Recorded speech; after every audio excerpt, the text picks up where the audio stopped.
Recentemente, o filme Sound of Freedom, ou O Som da Liberdade, trouxe um tema muito polêmico: o tráfico de crianças. O filme vem sendo muito criticado e chamado de conspiracionista, mas hoje, nesse vídeo, trago denúncias com provas de esquemas de tráfico infantil, orquestrado por policial federal, juiz, promotor, juizado de menores, conselheiros tutelares, médicos e muito mais. Então se prepara, trago verdades. Caso de número 1. Arlete Honorina Vitor Rillo. Em 2017, uma equipe da TV Record foi atrás de entrevistar uma mulher que foi líder de uma quadrilha de tráfico de bebês, Arlete Rillo. O mais revoltante é a frieza da Arlete durante a entrevista, quando a repórter pergunta para Arlete o que ela acha de ser apontada na rua pelos populares como uma das maiores traficantes de bebê da América Latina. Então Arlete friamente responde: O que a senhora acha hoje das pessoas apontarem a senhora como uma das maiores traficantes de criança que já teve? Eu não acho nada, dou risada ainda, digo, oba!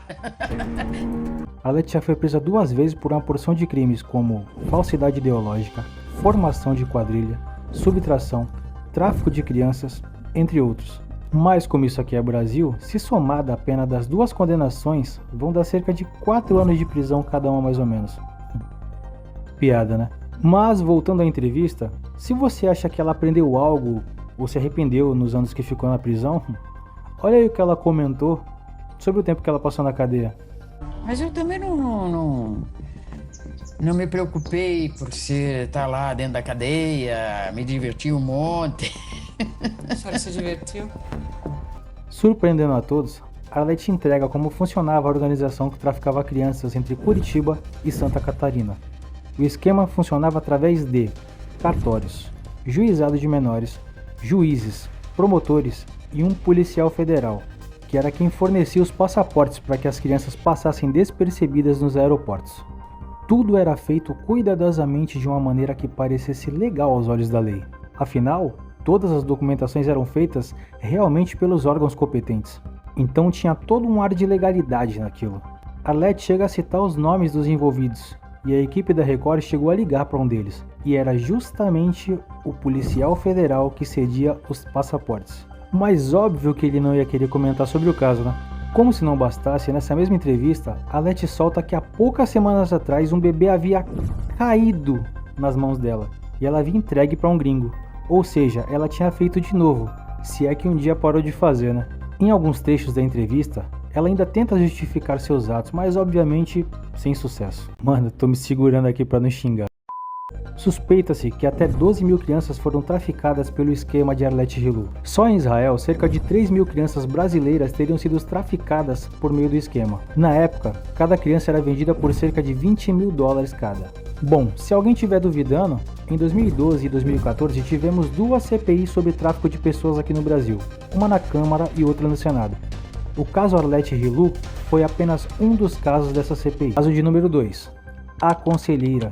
Em 2020, 3 mães procuraram a imprensa para denunciar uma conselheira tutelar. Isso aconteceu aqui mesmo na Grande São Paulo, no bairro de Itapecerica da Serra. O motivo das denúncias teria sido porque essa mesma conselheira tutelar estaria arrancando as crianças das suas mães injustamente. Nessa época na cidade já haviam boatos de que essa mesma conselheira traficava crianças. Mas até então era tudo apenas boato. Mas depois que a denúncia foi feita e as investigações começaram, foram identificadas algumas irregularidades sobre a conselheira. Para não demorar muito falando aqui, eu vou comentar apenas um dos casos dessas mães, beleza? Bom, nesse caso em específico, a conselheira gerou documentos com falsas acusações de maus tratos da parte da mãe e também alegou que essa mesma mãe tinha problemas psiquiátricos. Tudo isso para facilitar a retirada da guarda da criança da mãe. Assim, com um amparo da lei, mesmo sem nenhum laudo que comprovasse as acusações, ela tirava as crianças de suas mães. Nesse caso em específico, uma equipe de conselheiros apareceu do nada enquanto Dona Osmara estava indo na padaria. Eles a abordaram e acompanharam até a sua casa. Chegando lá, eles informaram que levariam todas as crianças. Dona Osmar e as crianças, lógicos, ficaram assustadas e tentaram fugir, mas segundo as palavras da própria mãe, eles foram caçados igual bicho. Eu fui tentar fugir com a bebê no meu colo. As funcionárias do posto me seguraram, pegaram as crianças, colocaram no carro, tudo na marra, e levou embora. Óbvio que não adiantou nada. e levaram todas as crianças. Osmar entrou na justiça, foi atrás de imprensa, fez de tudo para recuperar seus filhos, e por isso sofreu até ameaças. No final das contas, ela conseguiu recuperar seus filhos, ou pelo menos quase todos, já que a caçula ela não conseguiu. E não se sabe o paradeiro da menina até hoje. E quanto à conselheira tutelar, depois de tantas denúncias sobre atos irregulares dela, ela foi afastada do cargo. Mas o caso segue sob sigilo da justiça. Uma pessoa falou, Mara, tem tráfico de órgão e tapicirica de criança. Até hoje eu não durmo. Eu não sei o que viver. Muita gente se engana achando que o tráfico de crianças tem como objetivo final apenas a adoção, mas a verdade é muito mais cruel do que isso. Além de adoção, o tráfico de crianças também tem como finalidade coisas como prostituição infantil, magia negra, tráfico de órgãos, dentre outras coisas. Mas como muita gente não acredita, eu trouxe um caso que traz uma dessas vertentes, e aconteceu aqui mesmo, no Brasil. Caso de número 3, Paulo Pavese. Em abril do ano de 2000, em Poços de Caldas, sul de Minas Gerais, Paulo Veronese Pavese, conhecido como Paulinho, de apenas 10 anos de idade, acabou caindo de uma altura de aproximadamente 10 metros no hotel onde morava. O garoto de imediato foi socorrido por 2 técnicos de enfermagem que moravam no mesmo hotel, e os 2 foram com o garoto a pé até o hospital, onde ficava a 500 metros dali. Ou seja, o menino foi consciente e andando por conta própria até o hospital. O pai de Paulinho, quando recebeu a notícia, foi correndo para o hospital, onde foi informado pelos médicos que o menino havia sofrido traumatismo craniano, mas que já havia sido operado e tudo havia corrido super bem na cirurgia. Só que devido à cirurgia, o menino teria que ficar em observação por alguns dias. Até que do nada, 2 dias depois, os médicos informaram os pais de Paulinho que o menino havia entrado em coma e em seguida veio a óbito por morte cerebral. Quase que de imediato, um dos médicos já trouxe os documentos que autorizavam a doação dos órgãos do menino. Logo depois que recebeu a fatura do hospital, o pai percebeu que estavam cobrando na fatura até um suposto transplante de órgão que nunca aconteceu ou foi informado. O que os médicos não esperavam era que o pai de Paulinho não era uma pessoa completamente leiga, e ele sabia que pelo SUS o transplante de órgão não é cobrado. Então, desconfiado de que havia algo de errado, o pai de Paulinho decidiu acionar a justiça. Foi aberta uma investigação. E a verdade sobre o que havia acontecido era muito pior do que se podia imaginar. Os órgãos de Paulinho foram retirados enquanto o menino ainda estava vivo. Eles simplesmente ceifaram a vida de um menino de 10 anos para fazer tráfico de órgãos. Quem estava à frente de tudo era o médico Álvaro Inhanhes, que na época era diretor clínico da Santa Casa. Depois foi descoberto que ele também era dono de uma clínica particular que cuidava da captação e transplante irregular de rins que também foram retirados do Paulinho enquanto ainda estava vivo. E se você acha que isso foi um caso atípico, saiba que nos últimos 10 anos, 8 médicos da mesma cidade foram denunciados pela mesma prática. E desses 8, 7 foram condenados por retirada ilegal de órgãos. Dos médicos que estavam envolvidos no caso Paulinho, Álvaro Inhanhes era o único que ainda não havia sido julgado pela justiça. Demorou 22 anos para ele ser julgado e condenado. Bom dia pessoal, para quem não me conhece, eu sou Paulo Pavese, moro em Londres, atualmente eu estou asilado pelo governo italiano que me deu a cidadania e o direito de viver na Europa.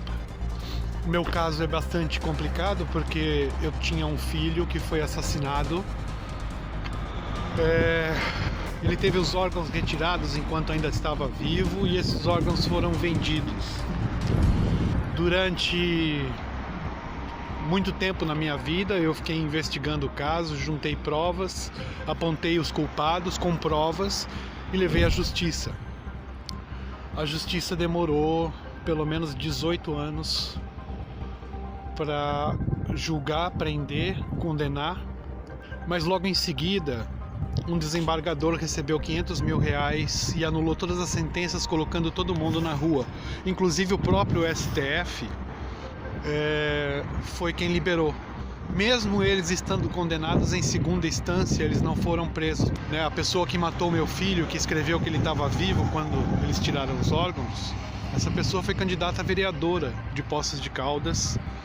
Bom, a minha situação é essa. Eu procurei direitos humanos várias vezes e eles disseram sempre que não tinha tempo, né? Olha, isso daí a gente vai investigar, a gente vai acompanhar. Mas nunca partiu deles, partiu sempre de mim. E eles nunca fizeram nada, né? Para você ter uma ideia, eu fui em 2007, antes de deixar o país, na OAB em Brasília, onde eu fui ouvido pela Comissão de Direitos Humanos da OAB. E essa comissão até hoje não me respondeu. São 18 anos que eu tô nessa briga e eles nunca me responderam. Eu fui também na Comissão de Direitos Humanos da Câmara Federal, mas a audiência foi anulada. Sabe por quê? Porque um membro da Comissão de Direitos Humanos disse que eu morreria ainda no aeroporto em São Paulo se eu tentasse embarcar. Eu tenho tudo isso documentado, isso tudo... eu tenho provas do que eu estou falando. Isso foi apresentado inclusive no meu pedido de asilo, que foi concedido por unanimidade. Eu ofereci os documentos para apurarem tudo e deu no que deu. Deu que eu fui expulso do país, ameaçado pelo Ministério Público, ameaçado pelos médicos, ou você vaza ou você morre. E aí eu vazei, porque os direitos humanos não vieram me acolher, como não acolheram tantos outros pais que tiveram os filhos assassinados. Nós temos um bando de covardes na nossa justiça, na nossa polícia. Eu digo polícia, alta cúpula, tá, gente? Porque os policiais são pessoas dignas, são pessoas honestas, são pessoas que dão a vida pela gente. Mas infelizmente a cúpula, a cabeça desses caras, quem manda, são um bando de vagabundo. Por isso que o Brasil tá nessa merda, a impunidade. Isso se chama impunidade. Enquanto você não tiver uma justiça decente, uma investigação clara e transparente, vai ser essa merda que você tá vendo aí. São casos e mais casos que se acumulam 5, 10 anos para ter um julgamento e nada acontece. É um desabafo de alguém que teve que pegar o filho no cemitério, colocar no porta-malas e levar para outro cemitério porque os bandidos queriam roubar. Era prova, o crânio do meu filho era uma prova. E não teve um filho da puta dos direitos humanos que veio perguntar se eu precisava de ajuda. Ao contrário, eles facilitaram ao máximo os bandidos a fazerem tudo o que queriam. E é esse o meu recado. Até mais. Galera, o filme Sound of Freedom trouxe esse tema não por ser legal, mas sim porque é importante não esquecermos que existe esse tipo de coisa. Não é à toa que atores importantes como Mel Gibson, Denzel Washington e Mark Wahlberg compraram uma briga do cacete lá fora para estarem divulgando esse filme. Até Elon Musk disponibilizou a plataforma X, o antigo Twitter, para fazer propaganda gratuita pro filme. E sabe por quê? Porque essa é uma mensagem de utilidade pública, assim como a desse vídeo. Bom, como o tema que estamos falando é muito delicado, com certeza o YouTube deve limitar o alcance desse vídeo. Mas se esse vídeo ajudar que pelo menos uma criança não seja vítima desse sistema, já vai ter valido a pena. Se você quiser nos ajudar, compartilhe esse vídeo para que ele chegue no maior número de pessoas possíveis. Obrigado pela inscrição e até o próximo vídeo. Valeu!